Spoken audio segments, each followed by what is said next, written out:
والصلاة والسلام على رسول الله وعلى آله وصحبه وسلم تسليما كثيرا. يا أيها الذين آمنوا اتقوا الله حق تقاته ولا تموتن إلا وأنتم مسلمون. اللهم صل على محمد وعلى آل محمد كما صليت على إبراهيم وعلى آل إبراهيم إنك حميد مجيد. اللهم بارك على محمد وعلى آل محمد كما باركت على إبراهيم وعلى آل إبراهيم إنك حميد مجيد. رب اشرح لي صدري ويسر لي أمري واحلل عقدة من لساني يفقهوا قولي. أعوذ بالله من الشيطان الرجيم. بسم الله الرحمن الرحيم. طه ما أنزلنا عليك القرآن لتشقى إلا تذكرة لمن يخشى. ബഹുമാന്യരായ സഹോദരങ്ങളെ, സത്യവിശ്വാസികളെ, സൃഷ്ടാവായ കാരുണ്യവാനായ റബ്ബുൽ ആലമീൻ നമുക്ക് ഏകിയ നമ്മുടെ ജീവിത സന്ദർഭങ്ങളും സാഹചര്യങ്ങളൊക്കെ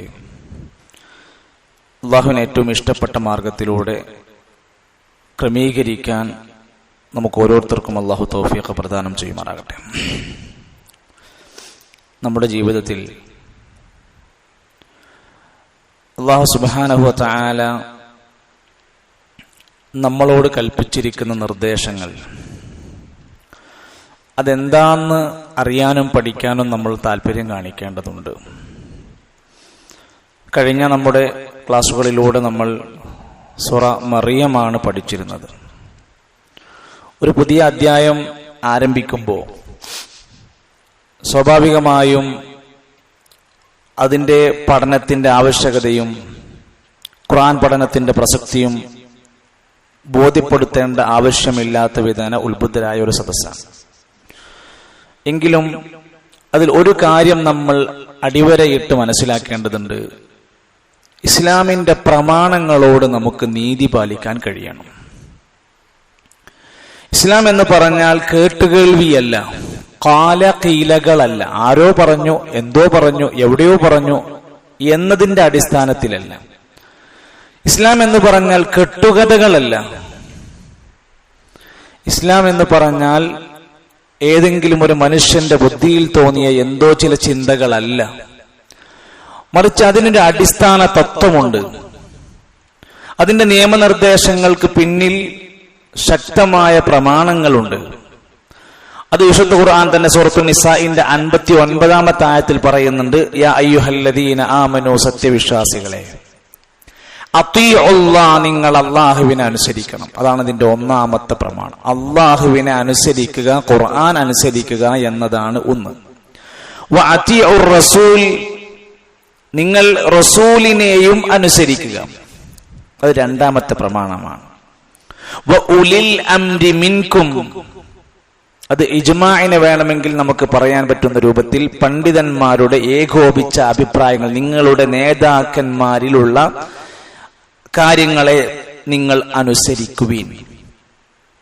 ഫഇൻ തനാസഅതും ഫീ ഷൈഇൻ, അങ്ങനെ നിങ്ങൾ ജീവിച്ചു പോകുന്നതിന്റെ ഇടയിൽ നിങ്ങൾക്കിടയിൽ എന്തെങ്കിലും ഒരു കാര്യത്തിൽ അഭിപ്രായ വ്യത്യാസം വന്നാൽ, വഴക്കിടാനോ ബഹളം വെക്കാനോ സംഘർഷങ്ങൾ ഉണ്ടാക്കേണ്ടതോ ആവശ്യമില്ല.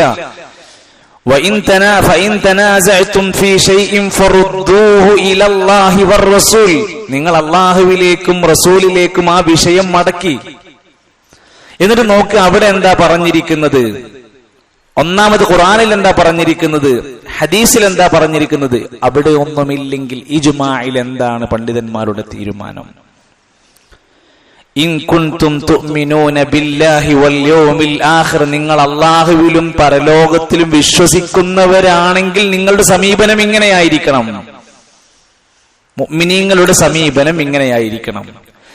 ഈ രണ്ട് പ്രമാണങ്ങളെ കൈവിടുന്നതോടുകൂടെ ഒരു മനുഷ്യൻ ആകാശത്തുനിന്ന് നിലത്തേക്ക് വീണ പോലെ ഇരിക്കും. പിന്നെ അവൻ എന്താ പറയുന്നത്, എന്താ ചെയ്യുന്നത് എന്ന് ചോദിച്ചാൽ എത്ര പൊട്ടത്തരങ്ങളാണെങ്കിൽ പോലും എല്ലാവർക്കും മനസ്സിലാകും പറയുന്ന ആൾക്കത് മനസ്സിലാവില്ല. ആ നിലക്കുള്ള അബദ്ധങ്ങൾ ലോകത്ത് സംഭവിച്ച ഒരുപാട് ആളുകളെ നമുക്ക് കാണാം. എന്താണ് അവർക്ക് സംഭവിച്ചതെന്ന് ചോദിച്ചാൽ ആത്യന്തികമായി ഈ ഒരു ക്രമം അവർ പാലിക്കാൻ തീരുമാനിച്ചില്ല. നബി സല്ലല്ലാഹു അലൈഹി വസല്ലമ തങ്ങൾ പറഞ്ഞതായി ഇമാം മാലിക്കിന്റെ മുവത്തയിൽ രേഖപ്പെടുത്തുന്ന ആദ്യമായി ഹദീസ് ഗ്രന്ഥം ക്രോഡീകരിച്ച പണ്ഡിതനാണ് ഇമാം മാലിക് റഹ്മത്തുള്ളാഹി അലൈഹി.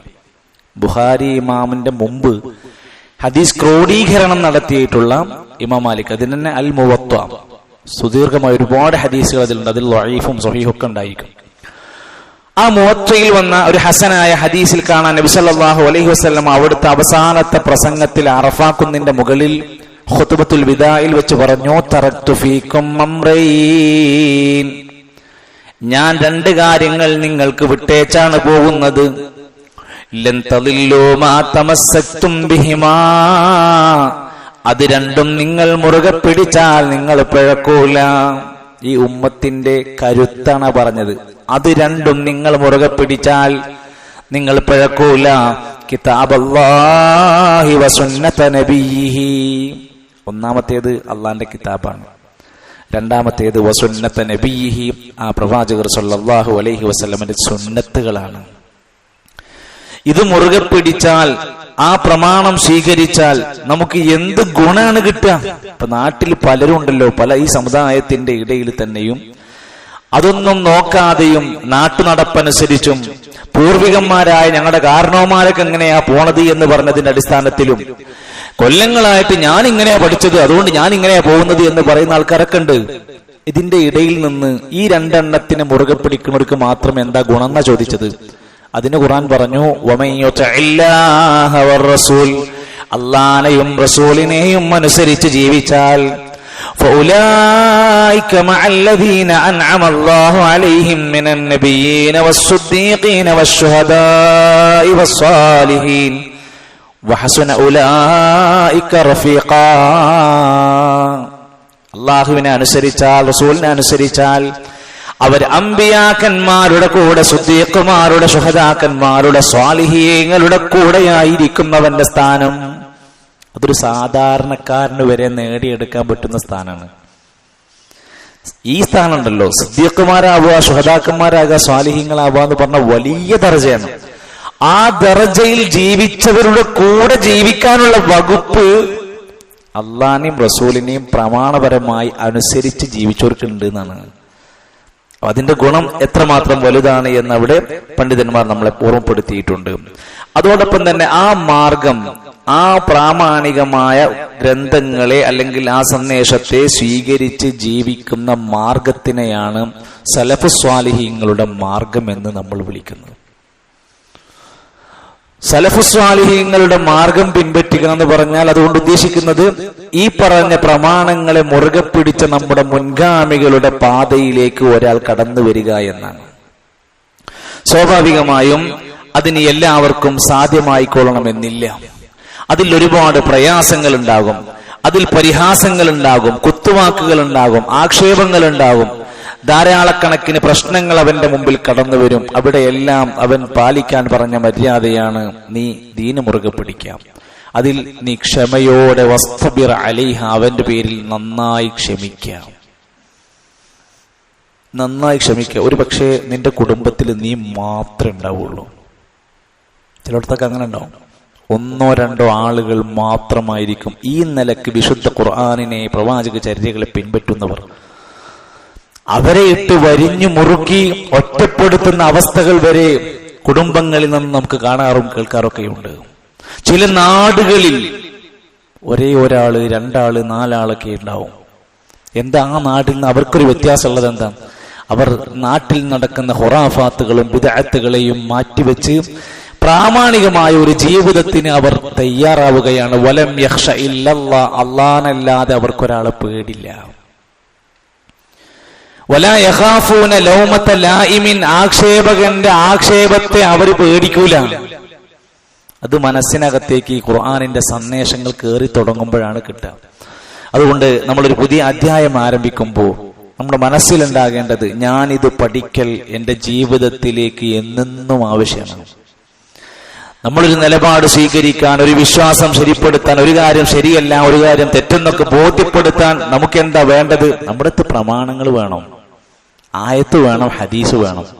അത് പഠിക്കാതെ എങ്ങനെയാണ് ഒരാൾക്ക് അയാളുടെ ജീവിതത്തിൽ പകർത്താൻ, മറ്റൊരാളോട് ഇത് പറഞ്ഞു കൊടുക്കാൻ കഴിയാം? അതുകൊണ്ട് നമ്മളിത് കേൾക്കണം, പഠിക്കണം, പറ്റാവുന്ന കാര്യങ്ങൾ പരമാവധി ഹൃദയസ്ഥമാക്കണം. ഇതിന്റെ സന്ദേശങ്ങൾ ജനങ്ങളിൽ പരക്കണം.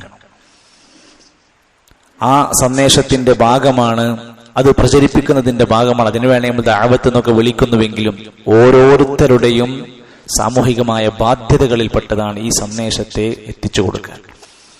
ഇത് കേട്ടവർ കേൾക്കാത്തവർക്ക് എത്തിച്ചു കൊടുക്കട്ടെ. പറഞ്ഞ ആ വാക്കുകൾ നമ്മുടെ മുമ്പിലുണ്ടല്ലോ. ഇൻഷാ അല്ലാഹ് സൂറത്ത് ത്വാഹ എന്ന ഒരു അധ്യായം, 20-ാമത്തെ സൂറത്ത് നമ്മൾ പഠിക്കാൻ ആരംഭിക്കുമ്പോൾ ഇതിന്റെ മുഴുവനായും പൂർണ്ണമായും ഇത് പഠിക്കണമെന്നും അതോടൊപ്പം തന്നെ ഇത് സന്ദേശം എല്ലാവരിലും എത്തണമെന്നുമുള്ള നമ്മുടെ ഒരു താല്പര്യം ഉണ്ടാകണം. അല്ലാഹു നമ്മുടെ നന്മകൾ കബൂൽ ചെയ്യുമാറാകട്ടെ. നമ്മുടെ സദുദ്ദേശ പ്രവർത്തനങ്ങളെ ശരിയായ രൂപത്തിൽ നടപ്പിലാക്കാനുള്ള മഹത്തായ ഒരു ഭാഗ്യം നമുക്ക് അല്ലാഹു പ്രദാനം ചെയ്യുമാറാകട്ടെ. നമുക്ക് സൂറത്തുൽ കഹ്ഫ് മുഴുവനാക്കാൻ കഴിഞ്ഞു, അല്ലാഹുവിന്റെ മഹത്തായ തൗഫീഖ്. സൂറത്തുൽ മറിയം നമുക്ക് പഠിച്ചെടുക്കാൻ കഴിഞ്ഞു. 2 വലിയ അധ്യായങ്ങളിലെ എത്ര പാഠങ്ങൾ നമുക്ക് ഈ കഴിഞ്ഞ ക്ലാസ്സുകളിലൂടെ ലഭിച്ചു. അതേ ക്ലാസ്സുകൾ നമ്മുടെ റെക്കോർഡിംഗ് വഴി, സംവിധാനങ്ങൾ വഴി പല നാടുകളിൽ നിന്ന് അത് കേട്ട് മനസ്സിലാക്കി പഠിച്ചുകൊണ്ടിരിക്കുന്ന, എഴുതിയെടുത്ത് പഠിക്കുന്ന ആളുകൾ, ശ്രോതാക്കൾ നമ്മളോട് സംസാരിക്കാറുണ്ട്. അതുകൊണ്ട് അതിന്റെ വില, അതിന്റെ ഗുണം, മഹത്വമൊക്കെ നമ്മളും ഉൾക്കൊള്ളേണ്ടതുണ്ട്. അല്ലാഹു സുബ്ഹാനഹു വ തആല നമ്മുടെ പാപങ്ങൾ പുറത്ത് മാപ്പ് നൽകി സുരക്ഷിതമായ സുന്ദരമായ നല്ലൊരു ജീവിതം നമുക്ക് പ്രദാനം ചെയ്യുമാറാകട്ടെ. അഊദു ബില്ലാഹി മിനശ് ശൈത്വാനിർ റജീം. ബിസ്മില്ലാഹിർ റഹ്മാനിർ റഹീം. ത്വാഹ മാ أنزلنا عليك القرآن لتشقى إلا تذكرة لمن يخشى. നമുക്ക് അത് ഓതി നോക്കാം. ആദ്യം ഒരു സൂറത്തിന്റെ തുടക്കം എന്ന നിലക്ക് ഔദും ബിസ്മിയും നമ്മൾ ഓതേണ്ടതുണ്ട്. ആദ്യം എല്ലാവരും ഔദും ഓദിക്കുക.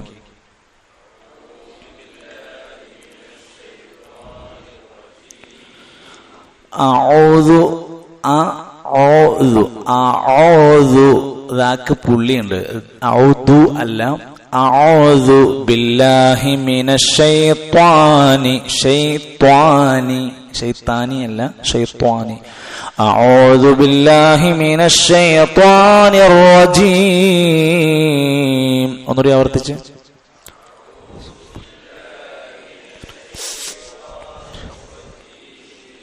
ബിസ്മില്ലാഹിർ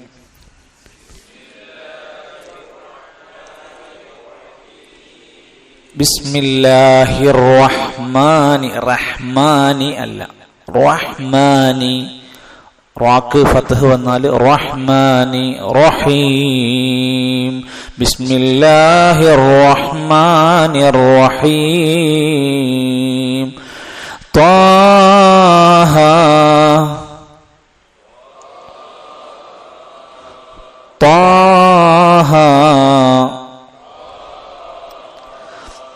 ما أنزلنا عليك القرآن لتشقى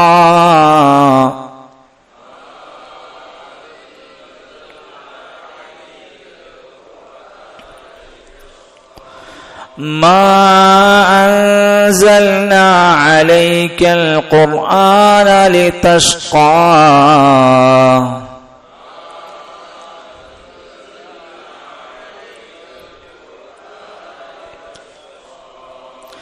إلا تذكرة لمن يخشى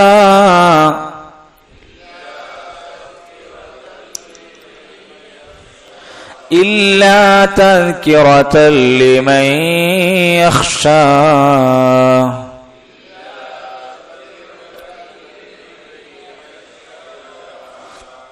طه ما أنزلنا عليك القرآن لتشقى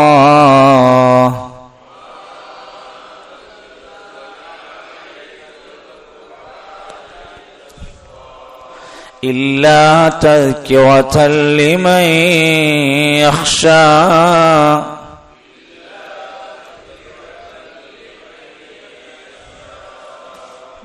ഈ സൂറത്തിന്റെ ഒരു പ്രത്യേകത എളുപ്പത്തിൽ ഹൃദിസ്ഥമാക്കാൻ പറ്റുന്ന രൂപത്തിൽ ലളിതമായ ചെറിയ ആയത്തുകളാണ്. ഇപ്പോൾ തന്നെ നമ്മളൊന്ന് നിയത്ത് വിചാരിച്ചാൽ നമുക്ക് മനഃപ്പാഠമാക്കാൻ വളരെ സൗകര്യമാണ്. ഇനി ഒരുപക്ഷെ സൂറത്ത് മുഴുവനായി മനഃപ്പാടാക്കാൻ കഴിഞ്ഞില്ലെങ്കിലും കഴിയാവുന്ന അത്രയും ആയത്തുകളെങ്കിലും നമ്മൾ ഓരോരുത്തരും മനഃപ്പാഠമാക്കാൻ കൂടെ ഇതിന്റെ കൂടെ ശ്രദ്ധിക്കാം. ആയത്ത് ഓതുമ്പോൾ തന്നെ അതിന്റെ നിയമവശങ്ങൾ കൂടെ പഠിച്ചു പോവാം. ആദ്യത്തെ ഒന്നാമത്തെ ആയത്ത് ത്വാഹ, ആ ഹുറൂഫുൽ മുഖത്വഅ എന്ന് പറയുന്ന പ്രത്യേകിച്ചൊരു അർത്ഥം പറയാൻ കഴിയാത്ത ചില പദങ്ങളാണ് തുടങ്ങുന്ന യാസീൻ പോലെ, ഖാഫ് പോലെ, അലിഫ് ലാം മീം പോലെയുള്ള സൂറത്തുകൾ തുടങ്ങിയിട്ടുള്ള ആ നിലക്കുള്ള ഒരു സൂറത്തിന്റെ തുടക്കമാണ് ത്വാഹയിലുള്ളത്. അപ്പോൾ അത്തരം സംഭവങ്ങൾ ഉച്ചരിക്കുന്ന സമയത്ത് ത്വാ, ആ അക്ഷരത്തിന്റെ ക്രമം തന്നെ ഉച്ചരിക്കുക ചെയ്യേണ്ടത്. ത്വാ ത്വാ ത്വാ ഹ. മാ അൻസൽന, മാ അൻസൽന, അവിടെ മദ് വരുന്നുണ്ട്. മദ് എന്ന് പറയുമ്പോൾ അതില് രണ്ട് നിലക്ക് നമ്മൾ വായിക്കണം. ഒന്ന് സാധാരണഗതിയുള്ള ഒരു നീട്ടമാണ്. ഇപ്പൊ നോക്ക് നിങ്ങൾ, മാ അൻസൽനാ അലൈക്കൽ ഖുർആന, അതിൽ ഖുർആന നീട്ടാൻ, ഖുർആന എന്നാ ഒരാള് ഖുർആന എന്ന് പറയേണ്ട ആവശ്യമില്ല. അത് സാധാരണയുള്ള മദ്യം അവിടെ ഉള്ളൂ, നീട്ടാനുള്ളൂ. എന്നാൽ മാ അൻസൽന അങ്ങനല്ല. അവിടെ മാ എന്ന് കഴിഞ്ഞ അടുത്തത് ഹംസാണ്, അലിഫാണ് വരുന്നത്. അതുകൊണ്ട് തന്നെ രണ്ടക്ഷരത്തിന്റെ മേലെ അത് നീട്ടേണ്ടതുണ്ട്. മാ അൻസൽന, അൻസൽന എന്നല്ല. നൂന് സുക്കൂന് വന്ന് തൊട്ടടുത്ത് സായി വന്നാൽ അൻസൽന. ചില അക്ഷരങ്ങൾ നൂന് സാക്കിനക്ക് ശേഷം വന്നാൽ ഉച്ചരിക്കേണ്ട, മണിച്ചുകൊണ്ട് ഓതാ പറഞ്ഞില്ലേ. അൻസൽന തൻസീലം. മാ അൻസൽനാ അലൈക, ഐന് പലർക്കും അത് ഉച്ചാരണം അറിയില്ല. അസ്സലാമു അലൈക്കും, അലൈക്കും അല്ല, അലൈക്കും എന്നാണ്, ഐനാണ്. വ അലൈക്കും അസ്സലാം അല്ല. ചിലരുടെ സംസാരത്തിലൊക്കെ ശ്രദ്ധിച്ച കാണാം, അസ്സലാമു അലൈക്കും, സലാം മടക്കുമ്പോ വ അലൈക്കും അസ്സലാം അല്ല, വ അലൈക്കും മുസ്സലാം, വ അലൈക്കും മുസ്സലാം, വ അലൈക്കും മുസ്സലാം. മാ അൻസൽനാ അലൈക്കൽ, അലൈക്കൽ ഖുർആന ലിതഷ്ഖാ. ഖാഫ് നീട്ടാൻ പറയാൻ കാരണം അടുത്ത അക്ഷരം വരുന്നത് ഇ. ലിതഷ്ഖാ ഇല്ലാ തദ്കിറതൻ ലിമൻ യഖ്ശാ. തദ്കിറതൻ എന്ന് പറയില്ല, തൻവീനിന് ശേഷം പിന്നെ ലാമ വന്നു. തദ്കിറതൻ ലി, തദ്കിറതൻ ലി, തദ്കിറതൻ ലിമൻ യഖ്ശാ, ലിമൻ യഖ്ശാ. നോദിക്ക ത്വാഹ മുതൽ. ത്വാഹ മാ أنزلنا عليك القرآن لتشقى إلا تذكرة لمن يخشى. ഈ ആയത്തുകളിലൂടെ അല്ലാഹു തആല നമ്മെ പഠിപ്പിക്കുന്ന കാര്യങ്ങൾ സംസാരിക്കുന്നതിന് മുമ്പ് ഈ സൂറത്തിനെ ഒന്ന് പരിചയപ്പെടുത്താം. ഇത് 20ാമത്തെ സൂറത്താണ്. തർത്തീബ് അനുസരിച്ച്, ക്രമമനുസരിച്ച് 20ാമത്തെ അധ്യായമാണ്. അപ്പൊ നമ്മൾ നമസ്കാരത്തിലും മറ്റുമൊക്കെ ഈ സൂറത്തുകൾ ഓതുമ്പോൾ, സുന്നത്ത് നമസ്കരിക്കുമ്പോഴും ഫർദ് നമസ്കരിക്കുമ്പോഴും ആദ്യം ഓതേണ്ടുന്നത് തർത്തീബ് അനുസരിച്ചായിരിക്കണം. ഒന്നാമത്തെ റക്അത്തിൽ ഓതേണ്ടത് ഖുൽ ഹുവല്ലാഹു അഹദ് ഓതുക. എന്നിട്ട് രണ്ടാമത്തെ റക്അത്തിൽ ഇന്നാഅതൈനാക്കൽ കൗസർ ഓതുക. പറ്റൂല. മനസ്സിലായില്ലേ? ആദ്യം ഓതേണ്ടത് മുകളിലുള്ള സൂറത്തായിരിക്കണം. രണ്ടാമത്തെ റക്അത്തിൽ ഓതുന്നത് അതിന് താഴെയുള്ള സൂറത്തുകളായിരിക്കും. നിങ്ങൾ ഏത് വേണമെങ്കിൽ എടുത്ത് നോക്കിക്കോ. നബി സല്ലല്ലാഹു അലൈഹി വസല്ലം തങ്ങൾ ജുമുഅ ദിവസത്തിൽ ഓതാറുള്ള സൂറത്ത് സൂറത്തുൽ ജുമുഅ, സൂറത്തുൽ മുനാഫിഖൂൻ. ആദ്യത്തെ റക്അത്തിൽ ജുമുഅ, പിന്നെ താഴെ മുനാഫിഖൂൻ. പെരുന്നാൾ നമസ്കാരങ്ങളിൽ നബി സല്ലല്ലാഹു അലൈഹി വസല്ലം ഓതാറുണ്ടായിരുന്ന സൂറത്തു ഖാഫ്, സൂറത്തുൽ ഖമർ. ആദ്യം ഖാഫ് സൂറത്ത്, പിന്നെ താഴെയുള്ള ഖമർ സൂറത്ത്. സുബ്ഹ് നമസ്കാരത്തിൽ വെള്ളിയാഴ്ച ദിവസത്തിൽ ഒന്നാമത്തെ റക്അത്തിൽ ഹാമീം സജദ, രണ്ടാമത്തെ റക്അത്തിൽ സൂറത്തുൽ ഇൻസാൻ. മുകളിൽ ആദ്യത്തേത്, പിന്നെ താഴെ. ഈ ക്രമം നമ്മൾ ശ്രദ്ധിക്കേണ്ടതുണ്ട്. തർത്തീബ് അനുസരിച്ച് സൂറത്തു ത്വാഹ 20-ാമത്തെ അധ്യായമാണ്. വൽ ആയാതു ഫീഹാ, അതിൽ 135 ആയാത്തുകൾ നമുക്ക് പഠിക്കാനുണ്ട്. 135 ആയത്തുള്ള ഒരു സൂറത്താണ്. വഅദദുൽ കലിമാത്ത്, ഈ സൂറത്ത് മൊത്തത്തിൽ ഒരാൾ ഓതിക്കഴിഞ്ഞാൽ എത്ര പദങ്ങൾ അയാൾക്ക് വായിക്കാൻ കഴിയും? 1354 പദങ്ങൾ ഈ സൂറത്തിൽ അടങ്ങിയിട്ടുണ്ട്. ത്വാഹ ഒരു പദമാണ്, മാ ഒരു പദമാണ്, അൻസൽന അടുത്ത പദം, അങ്ങനെ പദങ്ങൾ വെച്ച് നോക്കിയാൽ. വഅദദുൽ ഹുറൂഫ്, ഈ സൂറത്ത് മുഴുവൻ ഓതിക്കഴിഞ്ഞാൽ എത്ര അക്ഷരങ്ങൾ അയാളുടെ ചുണ്ടിൽ നിന്ന് ഉച്ചരിക്കാൻ കഴിയും? 5288 അക്ഷരങ്ങൾ ഈ സൂറത്തിൽ മാത്രം അടങ്ങിയിട്ടുണ്ട്. ഒരക്ഷരത്തിന്റെ പ്രതിഫലം നമുക്കറിയാലോ. ഈ സൂറത്ത് മുഴുവൻ ഒരാൾ ഓതിയാൽ 5288 അക്ഷരങ്ങൾ അയാൾ ഉച്ചരിച്ചു കഴിഞ്ഞു. അതിന്റെ പ്രതിഫലം എത്രയാണെന്ന് ആലോചിച്ച് നോക്കാം. ഈ സൂറത്ത് ഏത് ജുസ്ഇലാണ് പെടുന്നത്?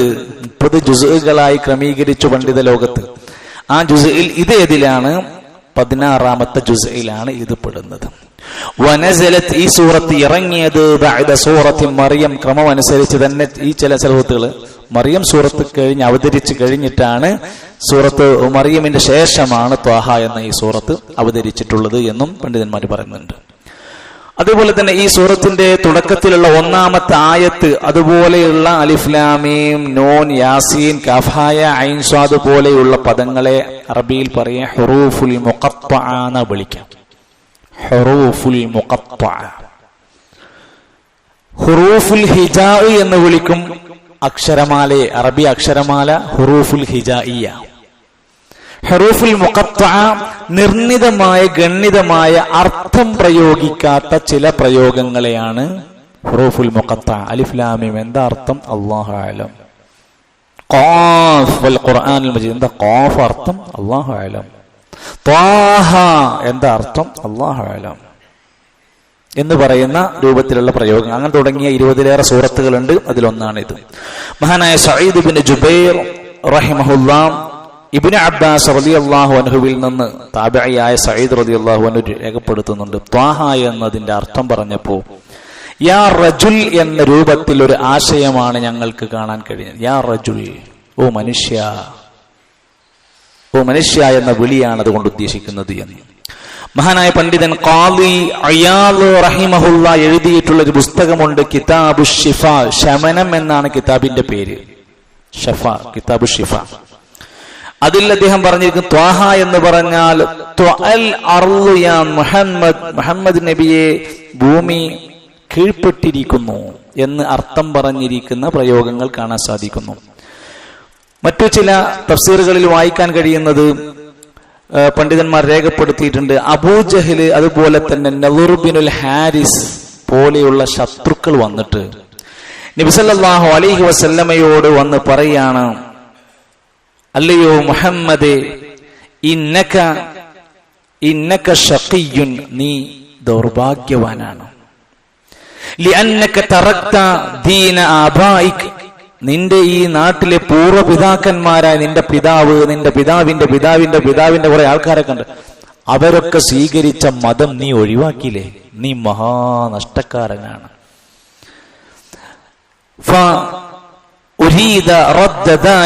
അതുകൊണ്ട് നീ ഈ മതം ഒഴിവാക്കണം, ഈ മതം നിനക്ക് ദൗർഭാഗ്യാണ് എന്ന് പറഞ്ഞ് ആക്ഷേപിച്ചപ്പോൾ നബി സല്ലല്ലാഹു അലൈഹി വസല്ലമയെ ആശ്വസിപ്പിച്ച് സമാധാനിപ്പിച്ച് ഇറങ്ങിയതാണ് ഈ ആയത്തുകൾ എന്നും ത്വാഹ എന്നത് പ്രവാചകരെ അഭിസംബോധന ചെയ്താണ് എന്നും തഫ്സീറുകളിൽ രേഖപ്പെടുത്തിയിട്ടുണ്ട്. എന്നിട്ട് 2-ാമത്തെ ആയത്ത് പറയുന്നുണ്ട്, പിന്നെ എന്തിനാണ് ഈ മതവും ഈ വിശുദ്ധ ഗ്രന്ഥവും ഒക്കെ നിങ്ങളൊക്കെ പ്രയാസപ്പെടുത്താൻ വേണ്ടിയിട്ടുള്ളതാണോ? മാ അൻസൽനാ അലൈക്കൽ ഖുർആന ലിതഷ്ഖാ. ആയത്ത് നോക്കിയേ, മാ അൻസൽനാ അലൈക്കൽ ഖുർആന ലിതഷ്ഖാ. മാ അൻസൽനാ, നാം അവതരിപ്പിച്ചിട്ടില്ല. അൻസല എന്ന് പറഞ്ഞ ഇറക്കുക എന്നാണ്, നസല എന്ന് പറഞ്ഞ ഇറങ്ങി എന്നാണ്. ഇത് ഇറങ്ങിയതല്ല, ഇതിന്റെ പിന്നിൽ ഒരാളുണ്ട്. അൻസല, അവൻ ഇറക്കിയിരിക്കുന്നു. ഇന്നാ അൻസൽനാഹു ഫീ ലൈലത്തിൽ ഖദ്ർ, ഇന്നാ അൻസൽനാഹു ഫീ ലൈലത്തിൻ മുബാറക. നാം അവതരിപ്പിച്ചിരിക്കുന്നു, നാം ഇറക്കിയിരിക്കുന്നു. അള്ളാഹ് പറയുന്നത് മാ അൻസൽന, നാം ഇതിനെ ഇറക്കിയിട്ടില്ല. ഒരു പ്രവർത്തനത്തിന്റെ മുമ്പിൽ മാന്ന് വന്നാൽ അതിനർത്ഥം പറയുന്ന ഒന്നുകിൽ നിഷേധമായിട്ട് പറയാം, ഇല്ല, ഉണ്ടായിട്ടില്ല എന്നൊക്കെ പറയാം. ഒരു ഇസ്മിന്റെ മുമ്പിൽ, ഒരു പേരിന്റെ മുമ്പിൽ മാന്ന് ചേർത്താൽ മഹാദ, ഇതെന്താണെന്നാണ്, ഇതല്ല എന്നല്ല, ഇതെന്താണ്. മസ്മുക, നിന്റെ പേരെന്താണ്. അപ്പൊ രണ്ടും തമ്മിൽ പ്രയോഗത്തിലാണ് വ്യത്യാസം വരിക. മാ അൻസൽന, നാം അവതരിപ്പിച്ചിട്ടില്ല, നാം ഇറക്കിയിട്ടില്ല, അലൈക, താങ്കളുടെ മേൽ, അൽ ഖുർആന, ഈ ഖുർആനിനെ, ലിതഷ്ഖാ, നിങ്ങൾ ക്ലേശിക്കുവാൻ, നിങ്ങൾ പ്രയാസപ്പെടാൻ, നിങ്ങൾ ദൗർഭാഗ്യവാനാകാൻ വേണ്ടിയല്ല നാം ഈ ഗ്രന്ഥം നിങ്ങൾക്ക് ഇറക്കി തന്നിക്കുന്നത്. അപ്പോ അതിന്റെ മറുപടി ആയിട്ടാണ് വന്നത്. പിന്നെ എന്തിനാണ് ഈ ഗ്രന്ഥം നിങ്ങൾക്ക് ഇറക്കി തന്നിരിക്കുന്നത്? ഇല്ലാ തദ്കിറതൻ, ഒരു ഉത്ബോധനമായിട്ടല്ലാതെ, ശരിതെറ്റുകൾ പഠിപ്പിക്കുന്ന ഒരു ദിശാസൂചികയായിട്ടല്ലാതെ, നിന്റെ ജീവിതത്തിലെ പ്രതിസന്ധികൾക്കൊരു ഉത്ബോധനമായിട്ടല്ലാതെ, ലിമൻ യഖ്ശാം, അവനെ ഭയപ്പെടുന്നവർക്കൊരു വലിയ ഉപദേശമായിട്ടല്ലാതെ ഈ ഗ്രന്ഥം ഇറക്കിയിട്ടില്ല. അപ്പൊ എന്തിനാണ് ഖുർആൻ എന്നാണ് തുടക്കം കുറിക്കുന്നത്? നമ്മൾ ശരിക്കും വായിച്ചാല് ഇത്തരം സൂറത്തുകളൊക്കെ തുടക്കം കുറിക്കുമ്പോൾ കാണാം ഫത്വാഹ മാ അൻസൽന അലൈക്കൽ ഖുർആന, ഖുർആനെ കുറിച്ച് പറഞ്ഞു. അലിഫ് ലാം മീം ദാലിക്കൽ കിതാബു ലാ റൈബ ഫീ, അത് പറഞ്ഞിട്ട് അധികവും ഖുർആനെ കുറിച്ചാണ് പറയുന്നത്. യാസീൻ, അടുത്തായിട്ട് എന്താ? വൽ ഖുർആനിൽ ഹകീം, ഖാഫ് വൽ ഖുർആനിൽ മജീദ്. കുറേ ആയത്തുകൾ, കാഫ് ഹാ യാ ഐൻ സാദ് ദിക്റു റഹ്മത്തി റബ്ബിക്. ഇങ്ങനെ കുറെ ഭാഗങ്ങളിൽ ഇത്തരം ആയാത്തുകൾ തുടങ്ങിയാൽ കുറെ സ്ഥലങ്ങളിൽ ഖുർആനുമായി ബന്ധപ്പെട്ട പരാമർശങ്ങൾ നന്നായിട്ട് കാണുന്നുണ്ട്. എന്താണ് അതിന്റെ ഹിക്മത്ത് എന്നറിയില്ല. എന്നിരുന്നാലും ഇവിടെ ഖുർആൻ എന്തിനു വേണ്ടി അവതരിച്ചു എന്നത്, എന്തിന് പടച്ച റബ്ബ് നമുക്ക് തന്നു എന്നുള്ളത് വളരെ വ്യക്തമാക്കി തരുന്നുണ്ട്. അവര് പറയുന്നത്, ഇമാം ബഗവി റഹ്മത്തുള്ളാഹി അലൈഹി രേഖപ്പെടുത്തുക, ലിതഷ്ഖാ എന്ന് പറഞ്ഞാൽ ലിതതഅന്ന വതതഅബ, നിങ്ങൾ ദുഃഖിക്കാനും ക്ലേശിക്കാനും ഭാരപ്പെടാനും പ്രയാസപ്പെടാനും ഒന്നും വേണ്ടിയിട്ടല്ല നിങ്ങൾക്ക് ഖുർആൻ ഇറക്കി തന്നിരിക്കുന്നത്. ലിതതഅന്ന വലിതഅസ്സഫിക അലൈഹിം, നിങ്ങൾ നിരാശനാവാനോ നിങ്ങൾ ആകെ ഭാരമാകാനൊന്നും വേണ്ടി ഇറക്കി തന്നതല്ല ഇത് ഗ്രന്ഥം. അങ്ങനെ അവരൊക്കെ പറഞ്ഞിരുന്നു, അങ്ങനെ ശത്രുക്കൾ പ്രചരിപ്പിച്ചിരുന്നു.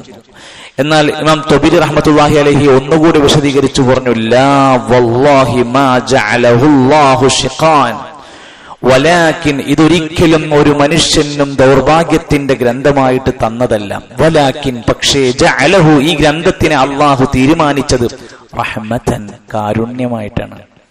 ഖുർആന് നമ്മുടെ മുമ്പിൽ ഇല്ലായിരുന്നുവെങ്കിൽ നമ്മൾ എന്തിനാശ്രയിച്ച് ജീവിക്കും? മനുഷ്യർ ഓരോരുത്തരും അവരവരുടെ ഹിക്മത്തനുസരിച്ച്, ഇഷ്ടത്തിനനുസരിച്ച്, ഹവക്കനുസരിച്ച് ജീവിക്കാൻ തുടങ്ങിയാൽ ഒരു നാടിന്റെ ക്രമം എങ്ങനെ ഉണ്ടായിരിക്കും? അതുകൊണ്ട് ഖുർആൻ മനുഷ്യർക്ക് വലിയ റഹ്മത്താണ്, കാരുണ്യമാണ്. വനൂറൻ, ഖുർആൻ മനുഷ്യർക്ക് വെളിച്ചമാണ്, പ്രകാശമാണ്. വദലീലുൻ ഇലൽ ജന്ന, സ്വർഗത്തിലേക്ക് അവനെ വഴി കാണിക്കുന്ന ഗ്രന്ഥമാണ് ഖുർആൻ. ഖുർആൻ അവനെ സ്വർഗത്തിലേക്ക് വഴി കാണിക്കുന്ന ഗ്രന്ഥമാണ്. ഈ ഗ്രന്ഥം മുറുകെ പിടിച്ചു പാലിക്കുന്ന, ജീവിക്കുന്ന ഒരാൾ ഒരിക്കലും നിരാശനാകേണ്ടി വരൂല, ദൗർഭാഗ്യവാനാകേണ്ടി വരൂല.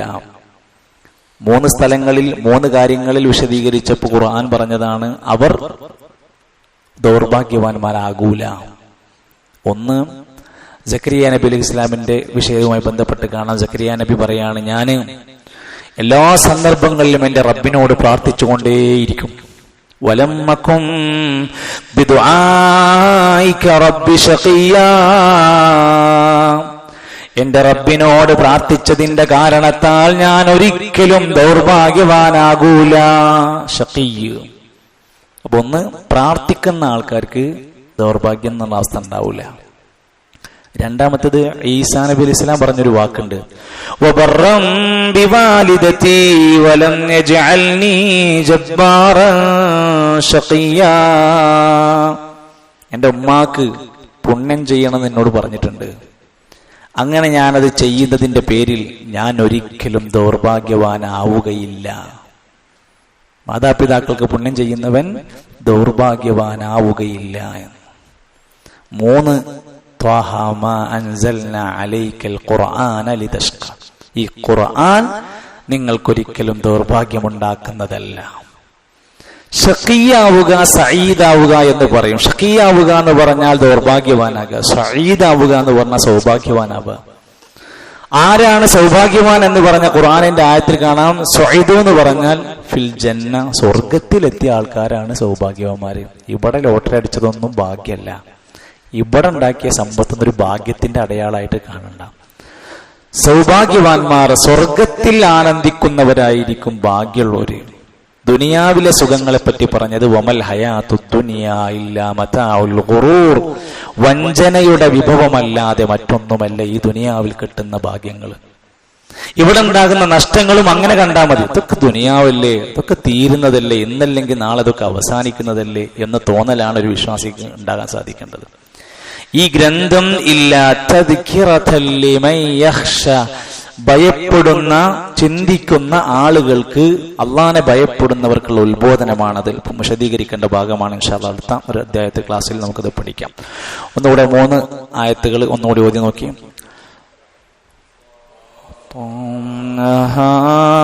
മാ അൻസൽനാ അലൈക്കൽ ഖുർആന ലിതഷ്ഖാ ഇല്ലാ തദ്കിറതൻ ലിമൻ യഖ്ശാ.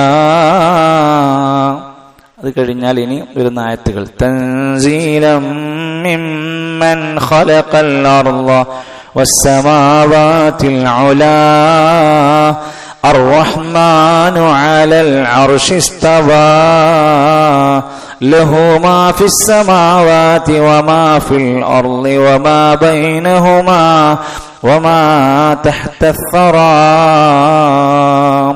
ഇൻഷാ അല്ലാഹ് നമ്മൾ ഓതിയ ആയത്തുകൾ, അക്ഷരങ്ങൾ, അതിന്റെ വലിയ പ്രതിഫലം അള്ളാഹു നമുക്ക് ഏവർക്കും നൽകി അനുഗ്രഹിക്കുമാറാകട്ടെ. വിശുദ്ധ ഖുർആനിന്റെ വിശദീകരണമായ, അത് മനസ്സിലാക്കാൻ നമ്മെ പ്രേരിപ്പിക്കുന്ന അതിന്റെ വിശദീകരണമാണല്ലോ ഹദീസ്.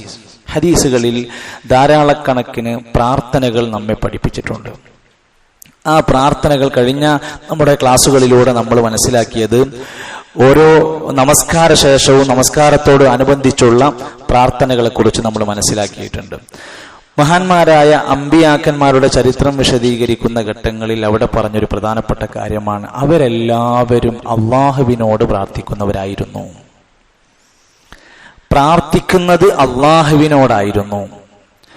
എന്തേ അള്ളാഹുവല്ലാത്തവരോട് പ്രാർത്ഥിക്കാൻ പറ്റൂല എന്ന് പറയാൻ കാരണം, വമൻ അദല്ലു മിമ്മൻ യദ്ഉ മിൻ ദൂനില്ല, അള്ളാഹുവിനെ കൂടാതെ ഒരു മനുഷ്യൻ മറ്റൊന്നിനെ വിളിച്ചു പ്രാർത്ഥിക്കുന്നുവെങ്കിൽ അതിനേക്കാൾ പിഴവുള്ള മറ്റൊന്നില്ല, ഏറ്റവും വലിയ വഴികേടാണ്. അത് മാത്രവുമല്ല, ഒരാൾ അള്ളാഹുവിനോട് പ്രാർത്ഥിക്കുന്നില്ലെങ്കിൽ ആ വ്യക്തിനെ അള്ളാഹ് പരിഗണിക്കൂല എന്ന് ഖുർആൻ പറഞ്ഞിട്ടുണ്ട്. ഖുൽ മാ യഅബു ബികും റബ്ബി ലൗലാ ദുആഉകും, നിങ്ങൾ പ്രാർത്ഥിക്കുന്നില്ലെങ്കിൽ നിങ്ങളുടെ റബ്ബ് നിങ്ങളെ പരിഗണിക്കൂല എന്നാണ്. അത് 2 കാര്യങ്ങളിലും നമ്മൾ പ്രാർത്ഥന ഉപയോഗപ്പെടുത്തണം. നമുക്കൊരു വിഷമവും പ്രയാസം പ്രതിസന്ധികളും വരുമ്പോൾ മാത്രം ദിക്റും തസ്ബീഹും പ്രാർത്ഥനയും നടത്തുന്ന ആളായി മാറരുത്. യൂനുസ് നബി അലൈഹി സ്വലാത്തു വസ്സലാമിന്റെ ചരിത്രത്തിൽ നമ്മൾ പഠിച്ചൊരു ഗുണപാഠമുണ്ട്. അദ്ദേഹം 3 ഇരുട്ടറക്കുള്ളിൽ കുടുങ്ങി. അവിടുന്ന് രക്ഷപ്പെടാൻ വേണ്ടി ലാ ഇലാഹ ഇല്ലാ അൻത സുബ്ഹാനക ഇന്നി കുൻതു മിനൽ ളാലിമീൻ എന്ന് പ്രാർത്ഥിച്ചു. അതുകൊണ്ട് രക്ഷപ്പെട്ടു എന്ന് നമ്മൾ പറഞ്ഞത്. എന്നാൽ ആ ആയത്തിന്റെ ബാക്കിയിൽ കാണാം, യൂനുസ് നബി അലൈഹിസ്സലാം ഇൻ കാന മിനൽ മുസബ്ബിഹീൻ, നേരത്തെ തന്നെ തസ്ബീഹ് നടത്തുന്ന പ്രവാചകരായിരുന്നു. ഒരു അപകടം സംഭവിച്ചപ്പോൾ സുബ്ഹാനല്ലാഹ് അൽഹംദുലില്ലാഹ് എന്ന് പറഞ്ഞയാളല്ല, നേരത്തെ മുസബ്ബിഹായി തസ്ബീഹ് നടത്തി ആവർത്തിച്ചിരുന്ന പ്രവാചകരായിരുന്നു. അതുകൊണ്ടാണ് ഒരു പ്രയാസം പ്രതിസന്ധി വന്ന് പ്രാർത്ഥിച്ചപ്പോഴും ഫസ്തജബ്നാ ലഹു, അദ്ദേഹത്തിന് ഉത്തരം നൽകി. വകശഫ്നാ മാ ബിഹി മിൻ ദുർരിൻ, ആ പ്രവാചകർ അനുഭവിച്ച ദുരിതത്തിൽ നിന്ന് അദ്ദേഹത്തെ രക്ഷപ്പെടുത്തി. ആ കൂട്ടത്തിൽപ്പെട്ട ഒരു പ്രാർത്ഥന ഹദീസുകളിൽ കാണാൻ സാധിക്കും. മഹാന്മാരായ പല സ്വഹാബിമാരും റിപ്പോർട്ട് ചെയ്തതാണ്, ഒരു മനുഷ്യൻ ഉഹുദ് മലയോളം കടം പിടിച്ച വ്യക്തിയാണെങ്കിലും, ഉഹുദ് മലയോളം കടം ബാധിച്ചവനാണെങ്കിലും ഈ പ്രാർത്ഥന പ്രാർത്ഥിച്ചാൽ അത് വീടിക്കിട്ടുന്നതാണ് എന്ന് വിചാരിച്ച് പണിക്കും പോകാതെ അത് വീട്ടുള്ള പൈസ ഒന്നും ഉണ്ടാക്കാതെ ഈ പ്രാർത്ഥനയും പറഞ്ഞിരിക്കണം എന്നതിനർത്ഥമല്ല. പണിയെടുക്കുന്നതോടൊപ്പം, കടം വീടാൻ വേണ്ടി അധ്വാനിക്കുന്നതോടൊപ്പം ഈ പ്രാർത്ഥന കൂടെ ഉണ്ടെങ്കിൽ അത് അദ്ദേഹത്തെ വളരെയധികം വീട്ടാൻ സഹായിക്കുന്നതാണ്. ഉഹുദ് മലയോളം കടമുണ്ടെങ്കിൽ എന്ന് പറഞ്ഞാൽ തന്നെ അതിന്റെ ഗൗരവം അറിയാലോ.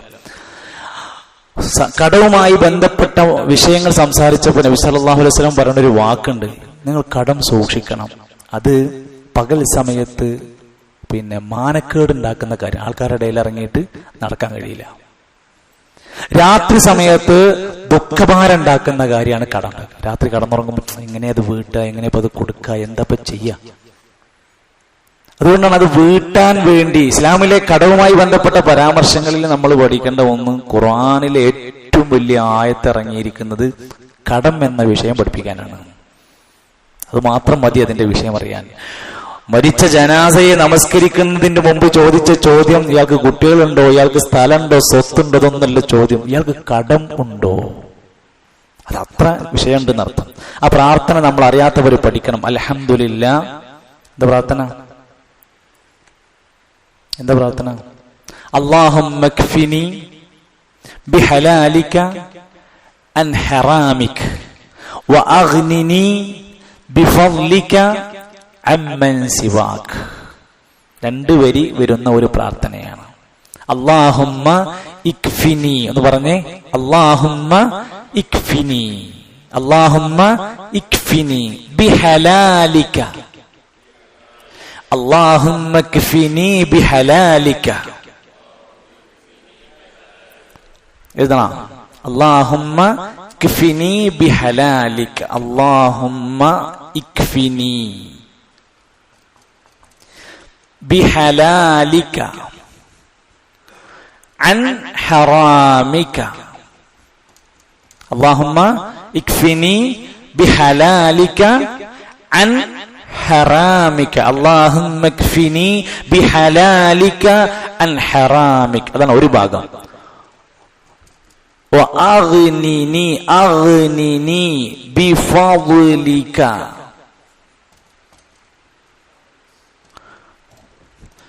വഅഗ്നിനി ബിഫദ്ലിക അമ്മൻ സിവാക. ചെറുതാണ്, ചെറിയ പ്രാർത്ഥനയാണ്, എന്നാൽ വലിയ നേട്ടം. ഉഹുദ് മലയോളം കടം പിടിച്ചവന് രക്ഷപ്പെടാൻ പറ്റുന്ന ഒരു പ്രാർത്ഥന എന്ന് പറഞ്ഞാൽ അതിന്റെ ഡോസ് എത്ര ഉണ്ടെന്ന് ആലോചിച്ച് നോക്കി. അല്ലാഹുമ്മ ക്ഫിനി ബിഹലാലിക അൻ ഹറാമിക വഅഗ്നിനി ബിഫദ്ലിക അമ്മൻ സിവാക്. എന്ന് പറഞ്ഞേ. ഹലാലിക അൻ ഹറാമിക വഅഗ്നിനി ബിഫദ്ലിക അമ്മൻ സിവാക്. അർത്ഥം അറിഞ്ഞാൽ നമുക്ക് മനസ്സിലാകും. അല്ലാഹുമ്മ, അല്ലാഹുവേ, ഇക്ഫിനി ബിഹലാലിക, നിന്റെ ഹലാലിൽ നിന്ന് എനിക്ക് മതിയാക്കി തരണേ. അൻ ഹറാമിക, നിന്റെ ഹറാമുകളിൽ നിന്ന് ഒഴിഞ്ഞ് എന്നെ ഹലാലിലേക്ക് മതിയായവനാക്കി മാറ്റി തരണമേ. വഅഗ്നിനി, എന്നെ ഐശ്വര്യവാനാക്കണേ, എന്നെ സഹായിക്കണേ എന്നറിയുന്നത്. വഅഗ്നിനി ബിഫദ്ലിക, നിന്റെ മഹത്തായ ഔദാര്യത്തിൽ നിന്ന് എന്നെ ഒന്ന് അനുഗ്രഹീതനാക്കി, എന്നെ ഒന്ന് ഐശ്വര്യവാനാക്കി തരണം. അമ്മൻ സിവാക്, നീയല്ലാത്തവരിൽ നിന്ന്, നീയല്ലാത്ത ആളുകളെ ആശ്രയിച്ച് കടം പിടിച്ച് പ്രയാസപ്പെടുന്ന അവസ്ഥയിൽ നിന്ന് എന്നെ ഒഴിവാക്കിയിട്ട് നിന്നിലേക്ക്, നിന്റെ ഐശ്വര്യത്തിന്, നിന്നിൽ നിന്ന് കിട്ടുന്നതിന് വേണ്ടി ഞാൻ ചോദിക്കുകയാണ്. അല്ലാഹുമ്മ ക്ഫിനി ബിഹലാലിക അൻ ഹറാമിക വഅഗ്നിനി ബിഫദ്ലിക അമ്മൻ സിവാക്. നമ്മൾ പറ്റുമെങ്കിൽ, സാധ്യമാകുമെങ്കിൽ, ഇതിന്റെ പുസ്തകം ഇറങ്ങിയിട്ടില്ല, ത്വാഹാ സൂറത്തിന്റെ പുസ്തകം ഇറങ്ങിയിട്ടില്ല. അതുകൊണ്ട് തന്നെ എന്തെങ്കിലും ചെറിയ ഡയറിയോ സ്ലിപ്പോ എന്തെങ്കിലും കൊണ്ടുവന്നാൽ നമുക്ക് എന്തെങ്കിലും, പ്രത്യേകിച്ച് എന്തെങ്കിലും 2-3 കാര്യങ്ങളൊക്കെ ഉണ്ടാവും. വലിയ വലിയ കാര്യങ്ങളൊന്നും ഇല്ലെങ്കിലും നമുക്ക് പഠിക്കാൻ മാത്രമുള്ള എന്തെങ്കിലും ഉണ്ടാവും. അത് എഴുതിയെടുക്കാനും പഠിക്കാനും ഇൻഷാ അല്ലാഹ്. അതോടൊപ്പം തന്നെ നമ്മൾ വാട്സപ്പ് ഗ്രൂപ്പിൽ ഇതിന്റെ പ്രാർത്ഥനകളും മറ്റു കാര്യങ്ങളൊക്കെ പോസ്റ്റ് ചെയ്യാറുണ്ട്. ആരെങ്കിലും അതില്ലാത്തവരുണ്ടെങ്കിൽ നമ്പർ അതിന്റെ കോർഡിനേറ്റർ നജീർ സാഹിബിന്റെ കയ്യിൽ കൊടുത്താൽ ഗ്രൂപ്പിൽ ആഡ് ചെയ്യുന്നതാണ്. ഇൻഷാ അല്ലാഹ്. അല്ലാഹു സുബ്ഹാനഹു വ തആല നമ്മൾ പഠിക്കുന്ന, മനസ്സിലാക്കുന്ന ഉപകാരപ്രദമായ അറിവ് കൊണ്ട് നമ്മുടെ ജീവിതത്തിൽ ഒരുപാട് ഖൈറും ബറക്കാത്തും നൽകുമാറാകട്ടെ. നമ്മുടെ കൂട്ടത്തിൽ രോഗികളായ പല സഹോദരങ്ങളുണ്ട്. അള്ളാഹു അവർക്കൊക്കെ അവരുടെ പ്രയാസങ്ങളും രോഗങ്ങളും മാറ്റി ശിഫ നൽകി അനുഗ്രഹിക്കുമാറാകട്ടെ.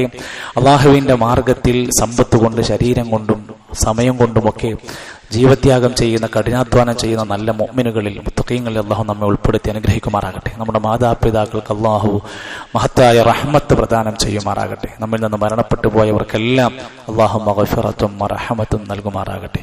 അല്ലാഹുമ്മ റബ്ബനാ തഖബ്ബൽ മിന്നാ ഇന്നക അൻതസ് സമീഉൽ അലീം വതുബ് അലൈനാ ഇന്നക അൻതത് തവ്വാബുർ റഹീം വസല്ലല്ലാഹു അലാ നബിയിനാ മുഹമ്മദ് വൽഹംദുലില്ലാഹി റബ്ബിൽ ആലമീൻ. സുബ്ഹാനക അല്ലാഹുമ്മ വബിഹംദിക അഷ്ഹദു അൻ ലാ ഇലാഹ ഇല്ലാ അൻത അസ്തഗ്ഫിറുക വഅതൂബു ഇലൈക്. അസ്സലാമു അലൈക്കും വറഹ്മത്തുള്ളാഹി വബറകാതുഹു.